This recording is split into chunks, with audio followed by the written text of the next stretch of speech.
So guys, we know Docker is an amazing tool that is used in our software development industry for many different reasons, like implementing microservices or maintaining consistent development environments. Now, to make sure that our software is of the perfect quality, we need to ensure that our Docker is being used to its fullest potential. And there, we need to maintain best or standard practices that is being agreed upon by everyone in the industry. So guys, in this video, we'll be learning the art of writing a Docker file based on the best standard practices that are being used in the industry.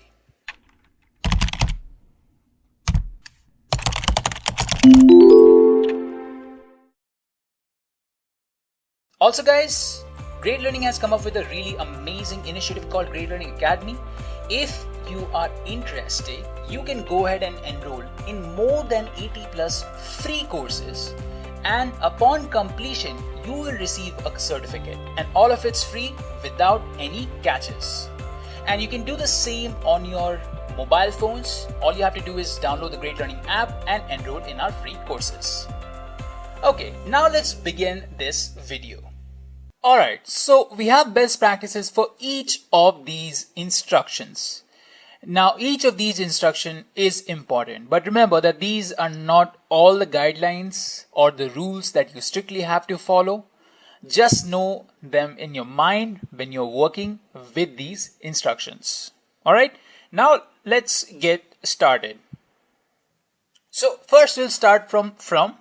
Now we know what from instruction does. It basically allows us to get a base image for our image.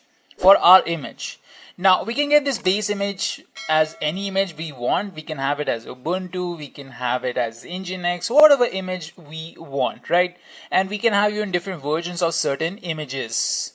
So when you're using from, you need to make sure that you're using all of the certified images only.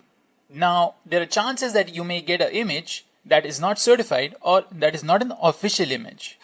So it may not have all the guarantees that you usually expect from an AAA image or a highly well produced image, right? So you need to make sure that you get a official image from Docker Hub and from a very trusted source, so that there's no malware also. Alright, so you need to make sure you do that. You need to check what kind of image you'll be using as your base image. Now even the base image you're using, you need to make sure that that's the most efficient version of the base image, because you don't want to use something that is very bloaty or which has very unnecessary things. You want to use something that has a smaller size and can perform really well, right? So in that manner, or in that matter also, there is something we call Alpine images. Now Alpine is a Linux distro. It is a very lightweight Linux distro. It basically is recommended for a lot of images because when we talk about containers, again, we try to make them as lightweight as possible.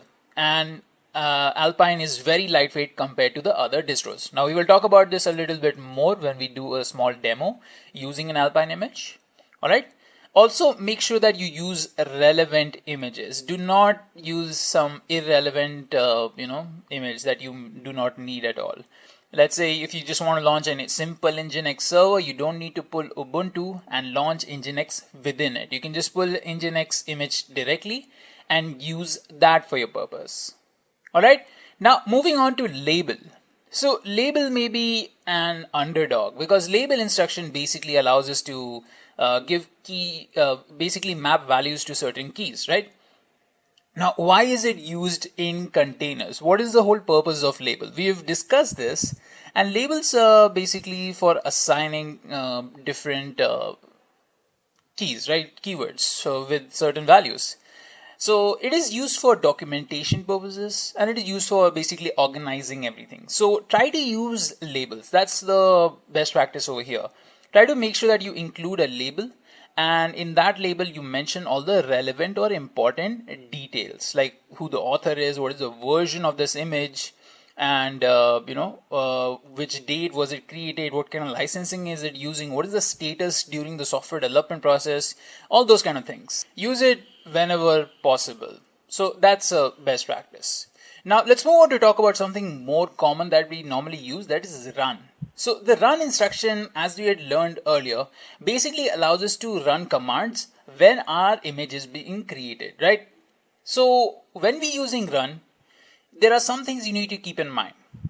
So first thing that you need to keep in mind while using run is that if you have a lot of commands that need to use run, like let's say you want to run a lot of commands within your image. So if you want to do that, you better run it as a one single command, right? And when you run it as a single command, all those different commands that you want to run in your image, if you write it down as a single instruction, it would be much better. And when you write it as a single instruction, you need to make sure that it's not in a single line, that instruction. You're given end of lines, and you've made sure that the instruction has all of the commands in separate lines altogether, so that it's very neat and tidy, and for anyone looking at it, they understand what's going on. Make use of backslashes if needed be. So using run command, there is a general tendency to use the apt update or the apt get update command with that, because you will require or you will need to update your images sometimes. That may be a requirement. So when you're running update, a lot of people generally tend to use install also for installing any certain packages. So when you're using update and install, make sure that you run them in a single instruction. This reduces the number of layers you have, as well as helps you avoid a lot of issues that may arise in future. Now, what can these issues be? So one of these issues is when you're using the apt command with the run instruction, especially apt update. If you're using apt update all alone by itself with the run instruction, then you're going to be facing an issue. Now, what is this issue? To understand this issue, let's take a very simple example. Let's say you're using an Ubuntu image as your base image. So you write from Ubuntu. Then you want to update this image. So you write run apt get update. So when you build the image, your Ubuntu will be updated, right? So that's all you did. That's all you did to, basically create your Ubuntu image. Now, let's say if you wanted to add one more thing, one more instruction you could have added is run apt install nginx. So you have three instructions over here from Ubuntu: run apt get update and run apt get install nginx. So you've made an image out of this. You've built an image, and you called it the custom image 1. Now you want to create a custom image 2, but this is going to be a little different. So when you start writing a Docker file, you write from Ubuntu and you write run apt get update again. And you mention, let's say Apache. This time you wanted to use the HTTPD server. So you write apt get install HTTPD in the third instruction. So here the issue is that your instance is not going to get updated. That means Ubuntu is not going to get updated in the second image you're creating. Why so? Well, this happens because of something that we've talked about earlier. So the Docker engine, right, it will continuously check its own cache for any similar images. As I've told you guys before, Docker will keep on doing this. It will first check for the first instruction, that is from Ubuntu. So it will check for all the images from Ubuntu. And then it will check the second instruction. So it will find that there is another image that has from Ubuntu an apt get update. So instead of using the instructions we provided, it is just going to take the previous image. Now, this previous image is available to us in its cache, but it's an older image. It may not be up to date.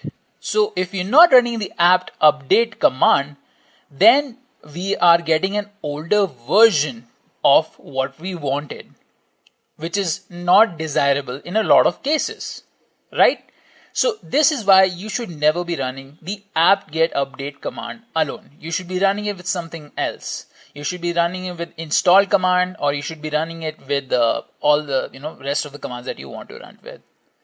Okay, so I hope you guys understood that. Let's move on to the next instruction, that is CMD instruction. Now CMD instruction is again a very important instruction that you will be using a lot. So what does it do? It basically allows you to run commands at the starting of your container. When you start your container, this is different than run. The commands run during the building of the image, but CMD allows you to run commands at the creation of the container. So this is usually used for starting up processes. Like if you want to start up your Django or your Node.js or Python, whatever, right? So what are the best practices with this? So one of the best practices is that you should not use the parameters with CMD with entry point if you don't know how it works. And if you really don't know how it works, then you shouldn't be handling it. Use it for the purpose that you know it works for. All right? And make sure you know the distinction between CMD and entry point. Now let's move on to the next instruction. That is going to be the expose instruction. Now we know the expose instruction is basically used to expose our container when it is created internally within a defined network or internally, right? So you should know about this instruction well enough, because a lot of times people, what they do is they confuse expose with the publish flag. You should never confuse these two things because they're very different.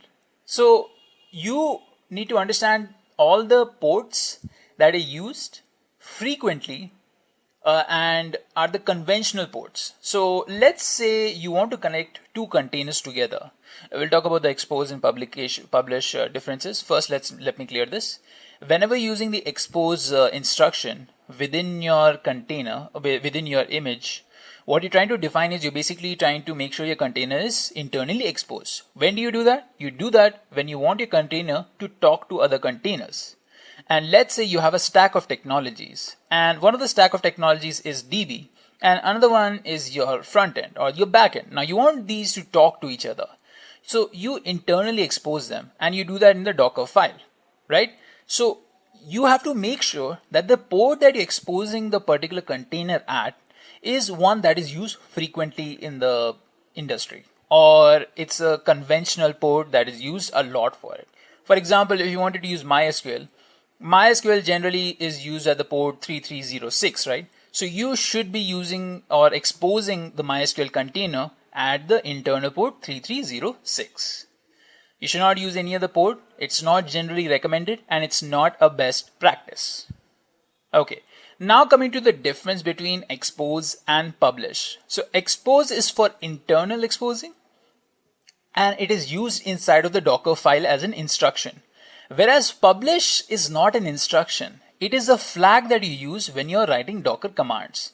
So when we write docker run -d, -it, and -p, the -p is your publish flag. It allows you to expose your container externally. So that means you can access the container from the host. People from outside the host can come and access the container. That's what happened, right? When we expose our container, our Apache container at the port 80 or our Nginx container at the port 80, we can access the Nginx server or the Apache server from the host from the port 80. That is the default port. So you just have to go to the IP of the host. So that's the difference between expose and publish. Do not get confused. Alright, so let's move on to the next instruction, that is the work dir instruction. Now this instruction is basically used to assign working directories for yourself. And guys, this is an important one. You need to have a clear-cut idea of where all of your processes are happening within your container. So instead of using commands like cd, where you go to specific directories and start working over there, you need to assign beforehand itself what your working space is going to be. And to do that, we use the work directory instruction or work dir instruction. So that's Work dir. Make sure that you always have a defined workspace within your container where all the processes will happen. That way you have a clear-cut idea of where things are happening and how things are happening. Okay, now we will be discussing add or copy. So we know that add or copy command or instruction is basically used to transfer files from a local source or a remote source to our container slash image. Now, when we are generally talking about add or copy, you prefer to use copy. Now, copy is generally preferred because of its transparent nature, and you can easily troubleshoot it. That's why copy is preferred over add. Also, one more thing you guys need to remember when you're talking about add or copy. You can use either depending on your requirement. Let's say you do really need to use the URL, source. That means an external source. Then you will go ahead and make use of add. But when you're using add in that scenario, you need to make sure that whatever you're transferring from the URL onto the container isn't of a very large size. We don't use add in that case because it increases the size of the container's layer. And when it does that, it makes the container more bloaty. We do not want a container to be bloaty. So instead of using add, what we will do is we will use actual commands like curl or wget, which perform similar tasks, but when you get files through them, you can always have the option to remove them later. So that way you can still transfer your large remote local or remote files, but you can still remove them. So it will have very negligible performance effects on your container. So it's much better than add in that scenario. But you can still make use of add if it's a lightweight URL, or if you want to do any extraction of some form. Let's say you want to untar a .tar file, right? Then add would be better in that scenario. But again, copy is more preferred option over here when you compare both add and copy. Alright, so with this instruction out of the way, add and copy, let's talk about entry point. Now, entry point is an important instruction that we use. We know that it's used for, in situation when you're starting up a container and you want to run certain commands with certain, parameters. That's when you use entry point. So you will basically be using entry point above any other command instruction like cmd. And entry point over here will be basically be the main command for your image. That's what you're going to be using. However, you can still make use of cmd later. So it is recommended over here that you make use of entry point before, and then you make use of cmd with whatever things you want to use it with. Alright guys, so those were the different best practices for all the Docker instructions that we know about. Now there are a lot more out there, like your volume, your environment variable, how to deal with them. So we can't go into all the instructions details, but you over time you will slowly start learning all of them by yourself. And once you get into it, it will become a thing of just implementing them. You will remember them by instinct. Alright, so now let's move on from these best practices and let's do something cool. Let's actually try and run an image, keeping all of these best practices in our mind. Okay, so here's what we're going to be doing. We are basically going to be launching a very simple HTML website using Nginx. So let's get started. Okay guys, so here we have our Ubuntu instance again, and I've installed Docker again over here. Now we will basically start doing the same process we did a little before. So basically we'll be creating our own image, and we will be using this image to create a container which will contain our sample website code. So basically we're containerizing our own HTML website, right? A static website. So let's go ahead and do that. So first I'm going to basically create a folder. So I will use the mkdir command, and I will call this folder fun folder. I'll press enter, and once I've pressed enter, I will head inside this folder, and inside of this folder basically I'll be creating my Docker file and my HTML file. So let's go ahead and create our HTML file first. So let me use the nano editor and give this index.html as the name. Once we open this file up, we can start entering all of the things that we want to. So let me start off with the HTML tag.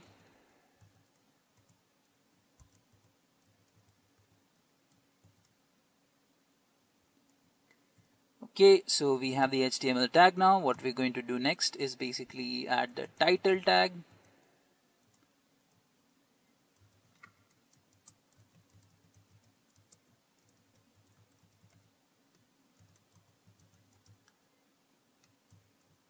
Okay, so we have added a title tag. Now I'll add my header tag, h1 tag.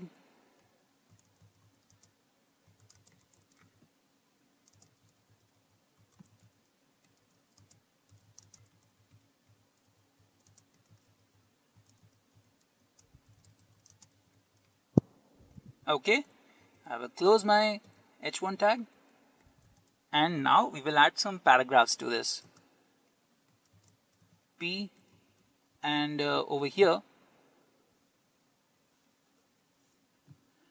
I will write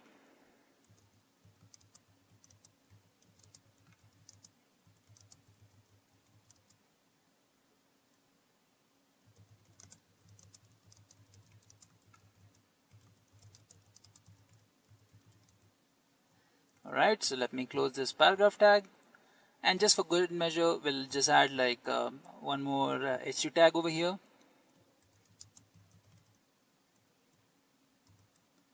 Let me close this h2 tag, and over here we'll basically tell my likes.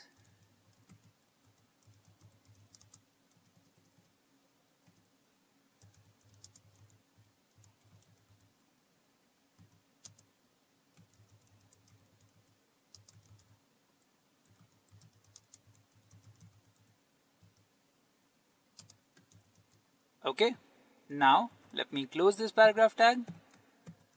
Okay, so here we have our sample code. It looks good enough, right? So let's move on to our next step. So let me first save this. I'll do that using Control O. It will ask me the name. I'll leave the name as the same thing. And then we're going to exit using Control X. Alright, so if I do an ls over here, you guys can see that there is an index.html. Okay, so now with that we have our index.html file. Let's say that you have a lot more files over here, because usually you won't be when you're creating a Docker file, you won't directly be taking it from your local system. I mean, you might be, but in a lot of cases you might be just git cloning your files, right? So when you git clone your files and you build your Docker image from there are some grievous issues that you may miss out on, and this can potentially even be very dangerous for your company as well. Now what is this issue? Well, sometimes what happens is, if I do an ls-a over here, we don't generally see any hidden files over here. Now I did ls-a to list down all the files. So I did this because I wanted to make sure that only which all files were here. I wanted to see which all files were here. I see only index.html file is over here. That's good. But when you do git clone, you usually get the .git file also in your folder.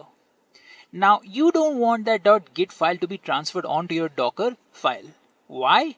Because it can potentially leak all of your information, all of your git commits, your history, and even your credentials sometimes to your Docker file. Now if you put it in the Docker file and your Docker file is in the wrong hands, it gets exposed. Or if you've mistakenly made it public, and a lot of people can use your Docker file, or if you meant it to be public and you forgot or you did not take care of this, where you did not include all your .git files or your .readme files, or your .cache file or your cache file.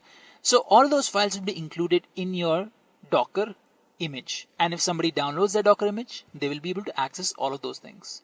So that is a very dangerous thing, and that's why we need to make sure that the files that we will copy or we will send as build context for our Docker image should be only the relevant files. So let's say if I create a .git file over here. Now this is just us simulating it. This is not an actual Git file.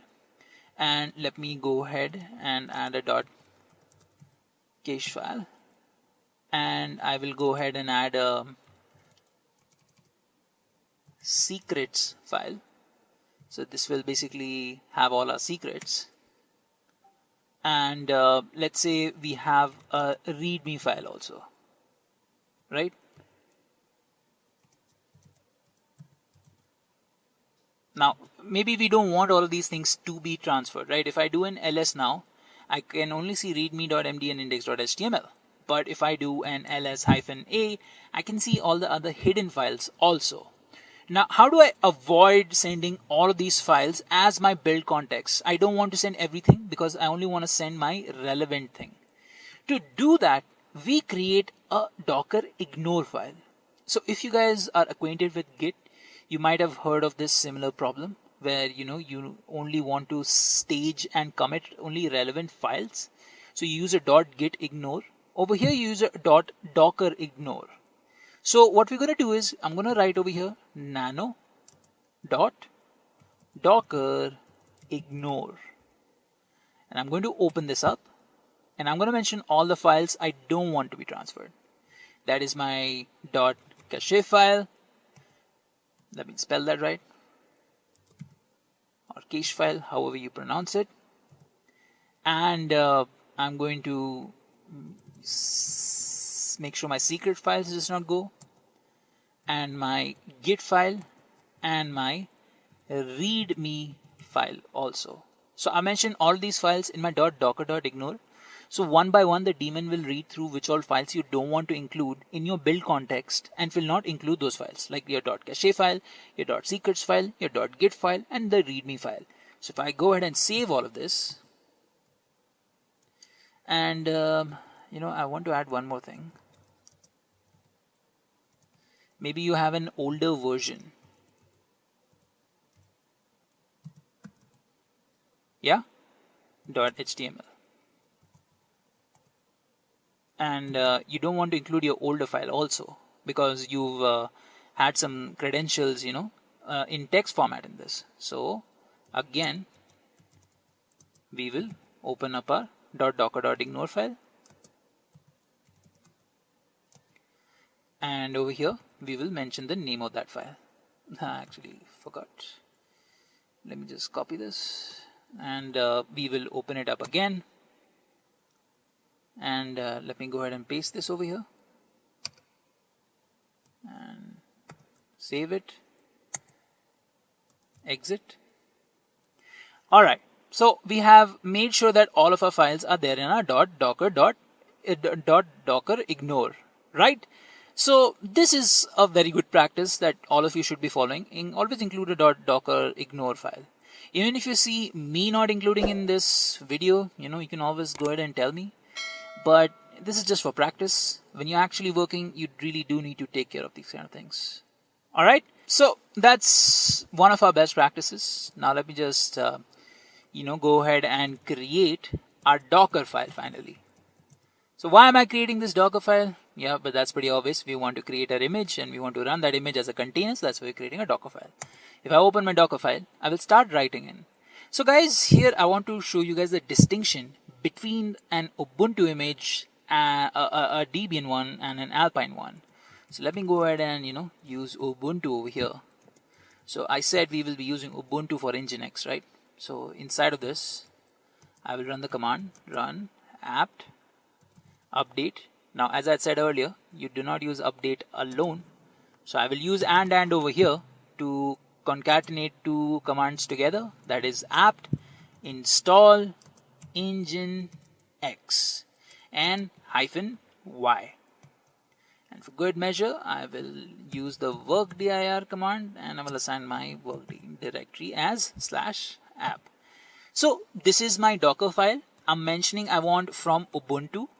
So what will happen is it will go ahead and check for Ubuntu in our local cache. And if it doesn't find Ubuntu on local system, it will go ahead and pull it from Docker Hub. And once it pulls Ubuntu, it is going to run all of these commands within it while it's creating the image for our custom Ubuntu image. And in the third instruction, it's basically going to assign our working directory as /app. And we can go ahead and mention more commands like cmd, and over here inside of this I can mention my own commands, that is service nginx start. Okay, so this is all we wrote over here, that is service. Oh yeah, one more thing, let me just go ahead and add commas over here. These are going to be important. Okay, so now we've defined everything we need to. Well, basically we need to copy our file also, so let me just go ahead and write copy and /, what was the name of our, actually let me just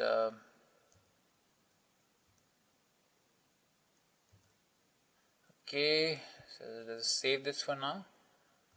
Okay, we'll exit. If I do an ls, this is the index version 1 over here, but we want index.html, right? So let me go ahead and open my index.html again, and open my Dockerfile index.html, and we will, again a mistake, let me just go ahead and fix this. And what we will do is we will transfer it to our app. Yeah, okay, so with that out of the way, what we can do next is, or instead of writing /app, we can just write dot over here. Now we can go ahead and save this. Control O to save, Control X to exit. Now we will use the command docker build -t. Then I'm going to mention the name of our file. This can be Ubuntu nginx image and dot. Alright, so I will press enter now. So as you guys can see, it start pulling the Ubuntu image first as our base image, and then we'll start doing all of the rest tasks. That is, updating the instance and installing nginx for us. Okay, so it completed all of the basic tasks we asked it to do. So it basically, if we go through all of these steps over here, let me just scroll back up and let me show you one by one. And if we keep scrolling back up, all right. Yeah, so this is where it started over here. Yeah, so first what it did was it sent the build context to the Docker daemon, right? So the build context is very, very small, right? Let me just scroll down. That was not it. All right, so here's the build context, and you guys can see the size of the build context is very, very small. Now it sent the build context first to the Docker daemon, and since we assigned a very, very limited build context where we did not include a lot of the files, and we basically put a lot of files that we didn't want to transfer into the .docker.ignore file, so it only sent the relevant stuff. Now the step 1 happens, that is the from Ubuntu instruction, where it starts pulling our Ubuntu image, and once it's done that, it will go ahead and run the apt update command as well as the apt install nginx command. So first it's going to run the apt update command, and that way you guys can see that our Ubuntu is getting updated, and once that happens, it will start installing nginx. And once it installs nginx for us in our system, all the rest of the steps can start getting triggered.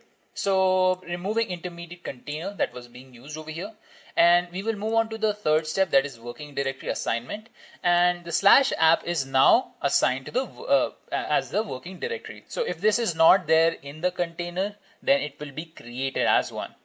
Okay, so with that out of the way, we have the fourth step, that is copying the index.html file into a working directory. And once that is finished, we come to the fifth step, that is basically running our command, that is service nginx start. All right, so this is how we basically create our image. Now, if I do a Docker images over here, you guys can see how we have two different sets of images. First is the one that we created, and the second is the base image. Okay, so with the size of the base image is pretty big. It's 156 MB. So it's a pretty large image over here. And we want to reduce the size for this. So what is the point of us using Ubuntu over here? Isn't there an Nginx image available for us to do this? Why do we need to use Ubuntu directly? So instead of going ahead and using this, let's do something different. I am going to open up the Docker file again, and we will rewrite this. Let me just remove all of these things. You can use Control K to remove all of them, and we will start writing our new file over here. Okay, so we are going to start off by writing our Nginx image.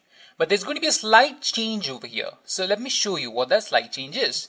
So when I write Nginx, it will take the Nginx latest image by default if I don't mention any tag. But we are going to mention a tag. We are going to mention a special tag called the Alpine tag. So what does this do? Now this relates to something that we had discussed earlier. We had talked about Alpine images before because of Alpine Linux distro. So Nginx, what is Nginx over here? I've talked about Nginx a lot, but I really didn't clear it for you guys about what Nginx is. So let me make it a little bit more clear. Why we are using Nginx for a sample website HTML project. So the thing with Nginx is that it's a web server. It basically allows us to host our sample HTML website or the static website. So if you want to do anything such as load balancing, hosting a high performance HTTP server, do any reverse proxying, or set up a mail server, we can make use of Nginx.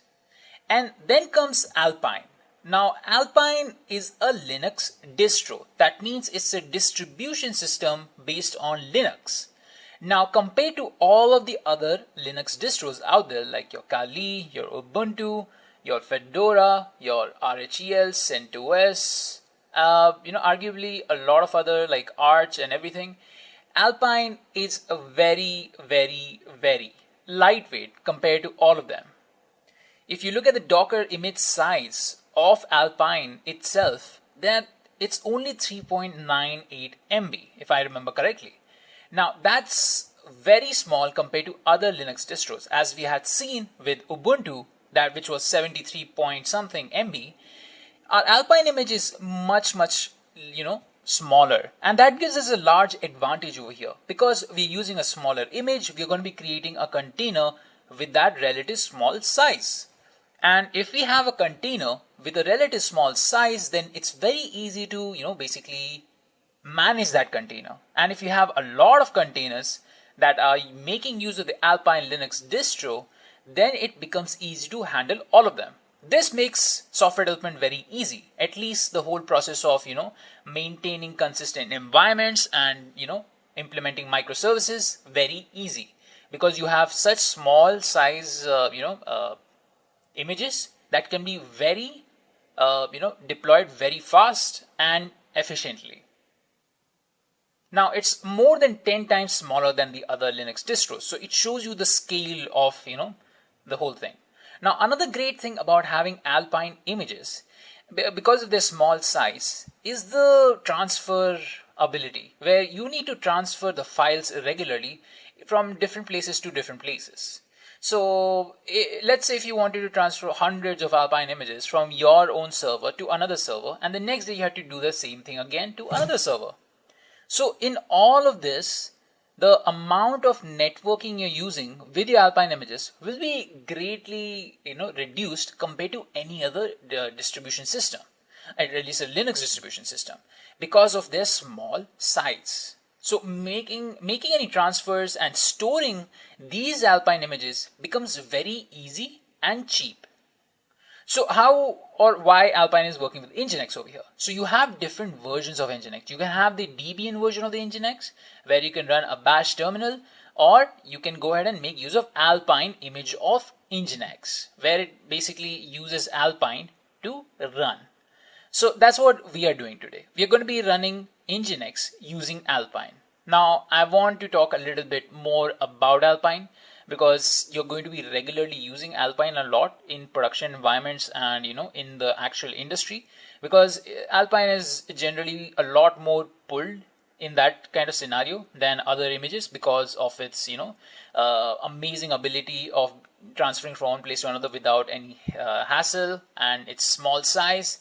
And one more thing that Alpine provides us is very robust security. So you might be thinking, how does Alpine provide us with security over here? So the thing with Alpine is it contains only the bare necessities, right? It only contains very basic stuff that an Alpine image might need. So over here, so what Alpine does that other distros don't do is basically be very small. Since they're very small, they don't have any unnecessary packages. Now, this might be a little contradictory. I've already told you guys how Docker files, Docker images, or Docker containers are very lightweight. They only contain the bare necessities. But the thing with Alpine is that it goes the next level. It removes a lot of different packages.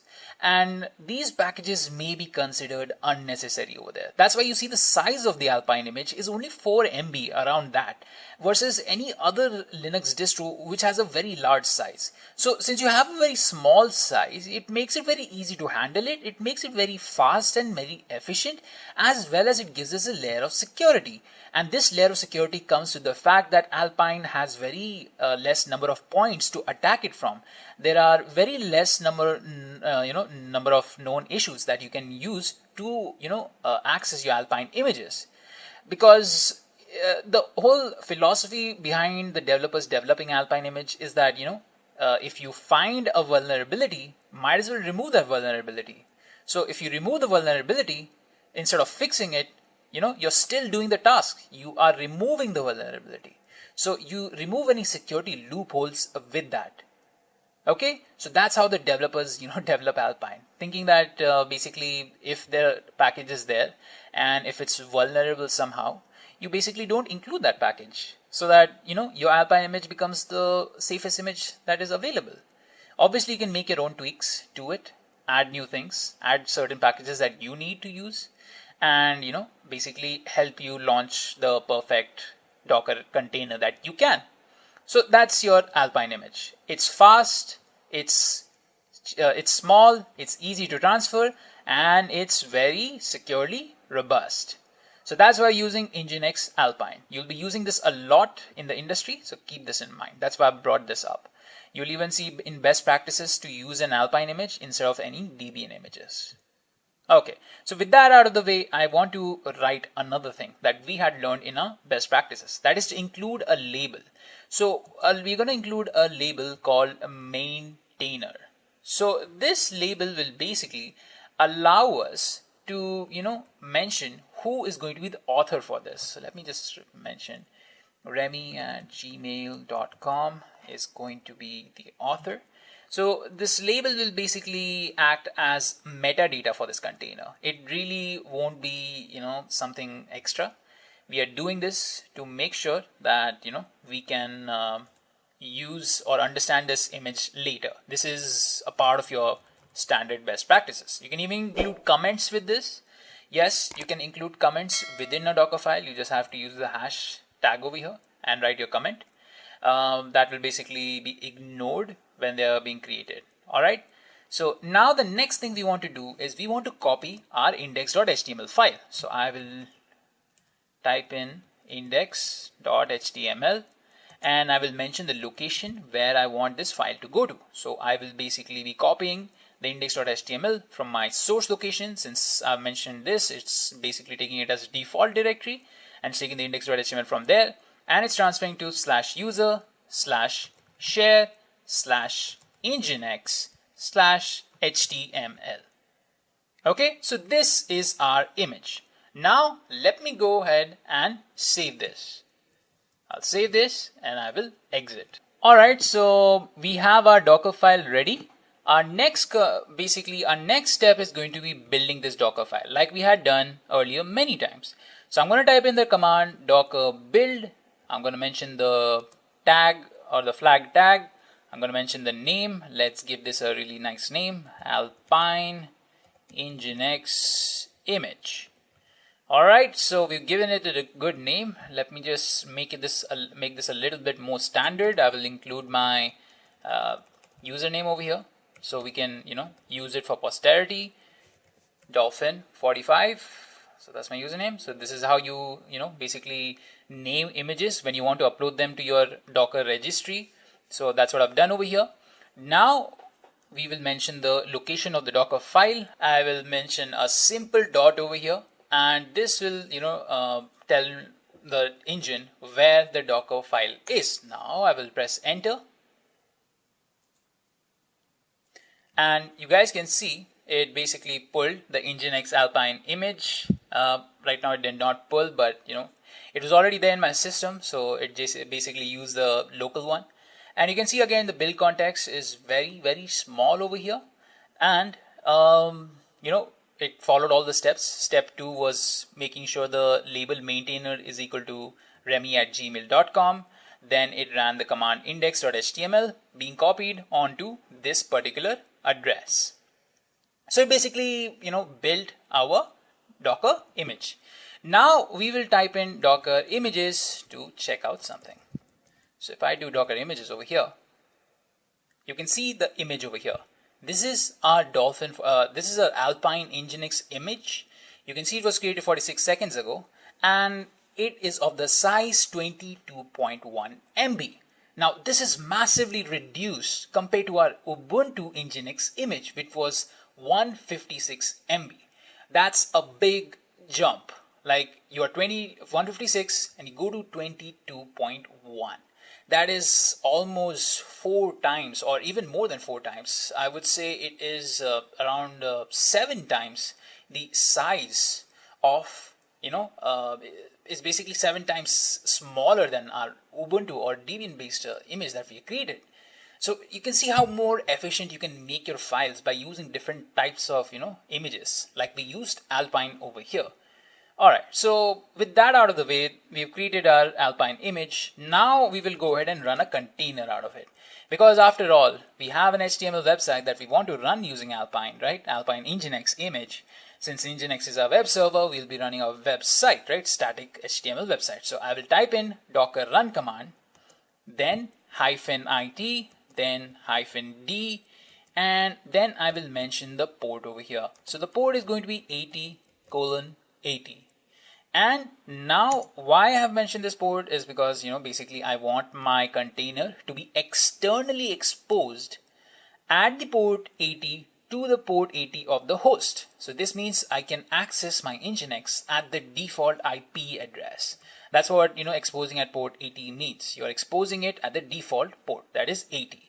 Now I will go ahead and copy the name of the image, paste the image, and press enter. So there we have it. We have created our Docker container successfully. So if I do a Docker PS over here, you can see that this container is up and running. You can see it's exposed at the localhost 0.0.0 means localhost, and at the port 80, right, to 80/TCP. Okay, we did not give it a name, so again a randomly assigned name has been given to it. That does not matter. All we need to do is confirm whether our website has been deployed or not, because with this the Nginx will be automatically started and we need not do anything over there, use any special commands. Now you can do that with Nginx Debian also, Debian version, but we've used the Nginx Alpine version. So let's go ahead and check this out on our browser. Alright, so let me just open up my browser again over here.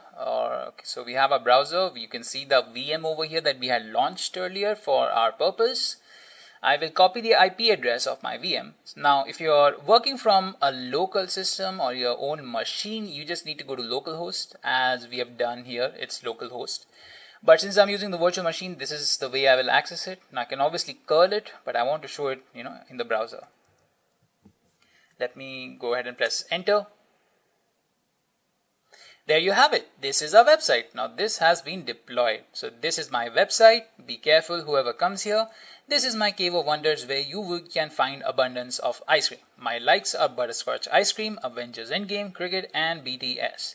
Now I could have made this, ordered list, but yeah, pretty lazy.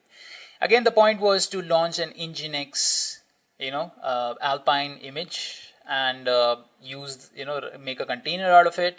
And using the container will be basically containerizing a HTML web app. That's what we did over here. Very static one. Okay, so that was a part of this. Now I want to talk about how you would work, with Git with your project over here. As you guys can see, we have a lot of files within our project over here. So how do we, use this? Like, how do we, save it for posterity? How do we share it, all of it?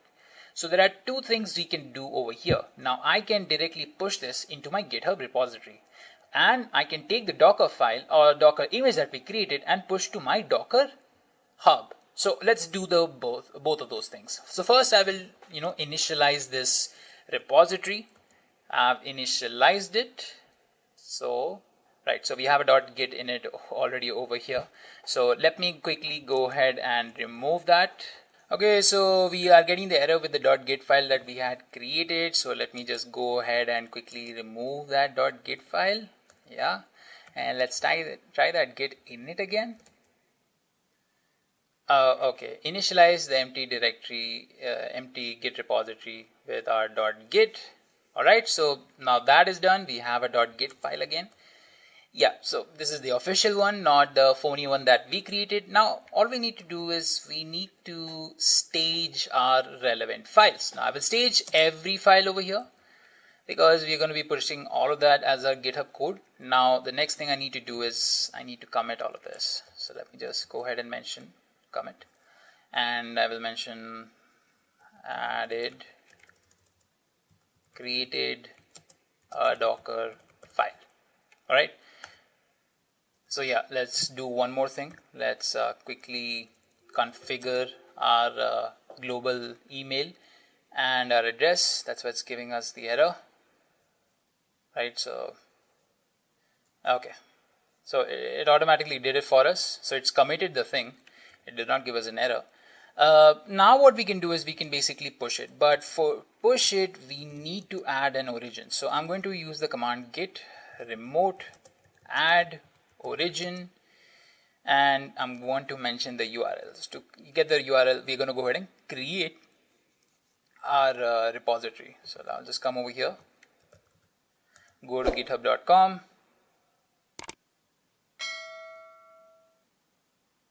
Over here I'm going to click on new.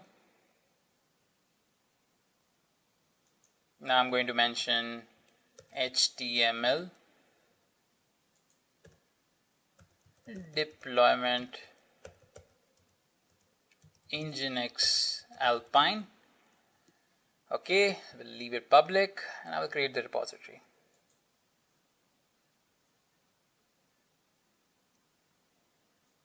Alright, so now that I've created the repository, I'll copy the URL, go ahead and paste it over here. Alright, now we will push the master to the origin. Git push origin master.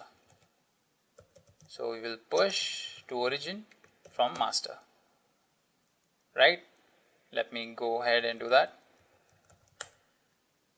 I'll put my password, enter. Alright, so it will basically push the code onto here. If we refresh, we can see our files have been transferred, even our Docker file. So now what we need to do is we just basically share the URL of this particular repository with anyone, and they can do the same thing that we did. That is, replicate our whole process. Even you guys can do that. Check out this URL and recreate the whole process.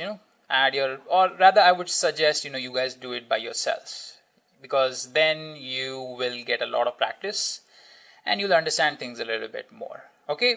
So now we've done it with GitHub. Now one more thing that we need to do is just push our image to our Docker Hub, right? So we already tagged the image accordingly. Now we just need to do a Docker login.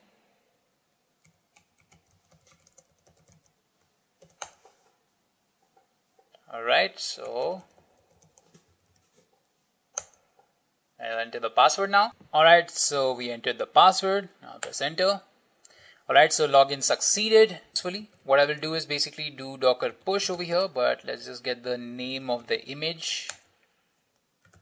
Then we will do Docker push. I'll take the name of our image, paste it, and press enter. So this will push to our repository.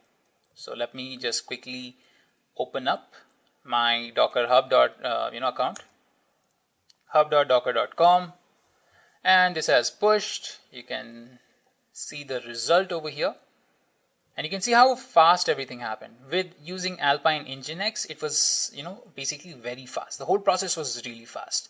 And if you have such kind of requirements, you really don't need to use Debian images for it.